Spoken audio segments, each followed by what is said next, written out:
សូមអោនកាយក្រថ្វាយបង្គំមេដាភិរមអ្នកមានគុណថ្លៃ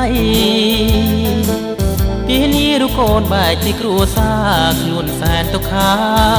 រលឹកអាឡ័យអនអ្នកម្ដាយថ្លៃសូមម្ដាយកុំយំហើយអ្នកមានគុណនឹងឲ្យសុខសប្បាយចិត្តដល់ពេលកូនឃ្លាតពីម្ដាយហើយដើម្បីបំពេញចិនដាលោកថ្លៃអើយអម្ដាយអើយម្ដាយកូនស្ដាយមិនបានរួមជួបជុំយូរយាចោលម្ដាយកំព្រាកូនលាទៅតាមបណ្ដាំអ្នកឥឡូវនេះកូនបាន